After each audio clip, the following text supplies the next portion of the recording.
to the point where it was so high we could have lost our lives. So we wind up being hospitalized at I think it was John Hopkins Hospital. I'm not sure.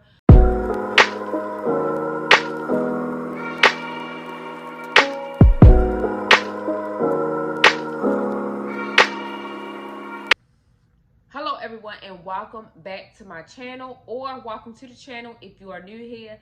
Today I have a story time for you. So let me drink my drink a little bit and let's get started.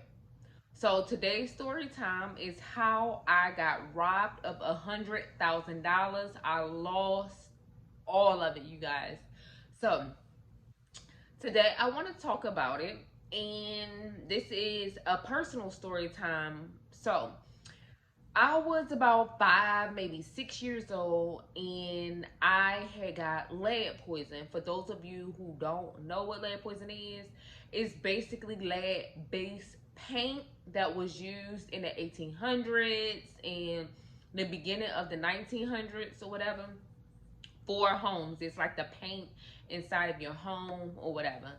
And a lot of times, often people didn't notice back in the day, but now it's more noticeable, and a lot of people are being educated on it more than back in the day. So, you guys, the homes that I was living in Baltimore, Maryland, had lead-based paint, and unfortunately, all around the world, a lot of homes still till this day have lead-based paint. But I was young or whatever, playing like children would playing or whatever, and basically touching things, putting it in my mouth, put my hands in my mouth, all the above, all kinds of ways that germs spread. And you can think of kids were doing, that's what I was doing. And little did I know, or my parents knew, that I was consuming lead. And my mother said that basically, eventually, I started like doing things different, like being more clumsier. It was just different signs that she know, because I was her child, that it wasn't normal. And so she said that one of my doctor visits, she wound up mentioning it and explaining to the doctors. You know how they like ask you, like, ma'am, is it something out of the normal with your child you want to talk about? Like, do you have any questions? So my mother chose to use that opportunity to bring up certain things that was happening. And the doctor decided that they was going to check me for a lot of stuff and take blood work. And one of the things they decided to check me for was lead poisoning. And at the time, my parents, they didn't know what lead poison was, but the doctor was educating them on it. And of course, what parent wouldn't agree to get their child tested? So my mother agreed to get me and my sister under me tested. And little and behold, it came back. My mother got the phone call that we had high levels of lead, to the point where it was so high we could have lost our lives.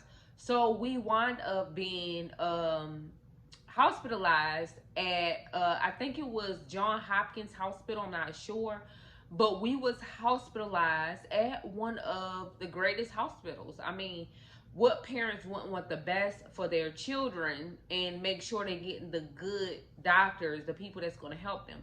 So we was in John Hopkins for some months. And we had to be re-potty trained over, my mother said, and we also had to learn certain things over again, which caused us to be behind as far as school and things that we should have known, like the ages we were. So we was being hospitalized, getting shots and getting blood drawn, getting all types of lab work done on a daily basis. I mean, so basically we were in the bed most of the time. And they were still researching this all around the world, like what was lead poison, what it could do, like the causes and effects of lead poison. It was just still like coming up with, like people were like trying to just figure it out. So we were hospitalized, and eventually we were allowed to basically go home. And we had to learn stuff over again, like reading, writing. Like, we had to be basically tutored. And I do remember times where people were like coming to like help us with our speech. And when we go to school, we were getting help with speech and extra classes. At this point in time, they were diagnosing it as intellectually disabled because we were behind. Now, being intellectually disabled, we were able to get Social Security for a little bit. So we were getting Social Security, and Social Security was supposedly helping us with the outside tutoring and people coming to our house. Like, the money was helping us get back on track to our grade levels or whatever. So basically, we was getting this help and everything. And again, like, my mother was having to make sure wherever we moved to or wherever we was at, like, it wasn't lead-based paint. And of course, they start being educated on the things they can do, far as like the landlord, because we were suffering from this cause, what they chose to do. And so my parents were educated that they can sue the landlord. So of course my mother and them suited up. They found lawyers, they suited up, and basically came with this lawsuit. Now, $100,000 was a little over $100,000 was what I was going to get, and my sister was going to get something different. But they had started out with more than that, you know, as far as the suit. And you know how when you go to court and stuff, like, the judge and everything decides what will be given, or they come up to come up with a agreement. So that's what happened. And so basically, we didn't get I didn't get $100,000 off back, and my sister didn't get what she got off back, but we got money from it. And my mother was able to like move us out of where we was at so we can have a safe place to live, you know, like things like that in that nature that we needed. And also put money aside in accounts for me and my sister. And we wasn't supposed to touch it until we was like 18 or whatever. So we wasn't supposed to touch it yet. And for some reason, I guess because we was moving, like, every time you turn around, we was moving or moving out of state and moving back. Like, my mother lost like the information of where our accounts were. And I think she kind of put it in the back of her mind because she knew that we would have to be 18 to touch it. But my mother lost track of, you know, the money and everything. So eventually we moved to Georgia. And when we moved to Georgia, my mother was like, I think she was just having a conversation with her brother, my uncle, and said that she didn't know where the money was, but she knew that me and my sister had money. And at the time, we needed the money to move out of where we was at that moment in time. So my uncle, he did the research and he found out where the money actually was. And my mother was able to touch it as long as we were still in the house and it was going to be used for us, like, you know, like, basically to make sure we're good while we living there. But I'm not even sure the effects, because like, I don't know if we had to be 18 to use it and she could use it for emergency funds or what. But they were allowing my mother to constantly draw out of this U.S. government fund that our money was in. So she was just drawing out, and like, I'm assuming she was paying bills. You know, I would see her at times getting her hair, her nails done, her going out to eat with family members and stuff like that. But I would see these things and I'm like, okay. And don't get me wrong, in the beginning, my parents did say, like, is it okay if we touch the money because we're needing to move? Like, we just need enough to move. And I don't know personally about my sister, but I remember me saying, yeah, I don't care as long as I get a car. You know, young, teenager. Like, I was young. I think I was, like, at that time, like, 15 or something. I'm not sure. And I was like, as long as I get my car, you know, like, you know, at the time you don't be like, oh no, that's a lot of money. Let me make sure like all of it gonna get spent. Like I wasn't thinking like that. So yeah, as time went by, finally I my mother and them bought like a trailer or whatever and some land. But as time went by, like finally I was at 18. Like I was up there, like I was at 18, and I do remember getting a car from that money. But you know, I'm like, okay, I'm 18, I got some money put up, I can get me a little house or put a down payment on a house or do something to get my credit going so I can be able to afford a house. Like that's where I was at. So I was like, okay. And I don't remember me even like bringing it up to my mother or asking her. I just know that I remember being in a car with my parents and my dad was telling my mother to like give us a little money so we can go shopping or whatever. And my mother looked at him and said, "What money?" And then he said, "Their money." And then my mother was like, "Ain't no more." Like pissed, like she was mad. And at that moment in time, I realized that all that money was gone. But at the same time, I was angry, but I kind of didn't think no more of it. I kind of felt like that's what was going to happen. Like I knew it was coming type energy. So she said it ain't no more, whatever. And then her and my dad was like having this conversation, and that's all I remember her saying about it or whatever. So I was heartbroken. Like I was like, dang, like she really did us like that. Like I was it was so many emotions. Like I was shocked. And so I do remember like figuring out like the account and everything and calling, and that's when it came to reality that that account was zero, like no more funds. It was closed out, like it was nothing. It was overdrawn, and y'all, I was so devastated. Like I was so devastated to the point where I was angry. Like, and people will constantly say, "Girl, don't worry about it. It's just money." It's just money to you because you didn't have it. But obviously, I didn't have it either because I wasn't able to spend it on like the way I wanted to. Like, really, it wasn't mine, even though it was supposed to be mine. But until this day, y'all, like I still think of it, especially when you like you know, like don't have much anyway. Like you're still paying somebody for rent, like an apartment for rent.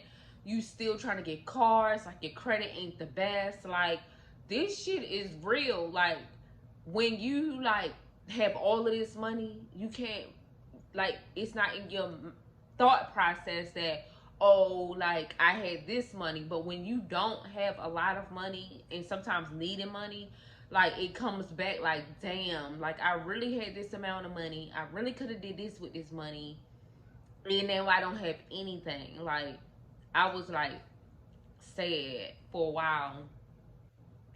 It's like it took years for me to get out of the angry stage to the sad stage to the now like clueless stage. Like I just don't know. Like I can't really express the way I feel about it because I still feel some type of emotion about it. But I literally think about it all the time. And the age I am now, like I know that it's so much stuff that a little over $100,000 could have done. Like it's so many things that I could have invested in. I could have kept some in that U.S. government fund to grow. Like it's so much stuff I could have done. I could have had a roof for my kids before they were even born.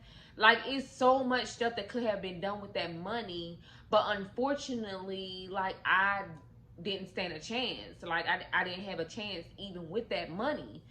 And another side of me kind of like, what could I do like to get it back? Like, but it ain't coming back. It's all gone. Like it ain't coming back. And like I don't even think it's nothing that can be done to even like go after the bank that allowed this to happen, because a lot of times often we don't know the fine print. We don't know I don't even know like the state of the account, like what it said or the rules of it, or was the bank allowing my mother to get more than what she was supposed to get. Like I don't even know like how she was able to wipe it out clean like until this day.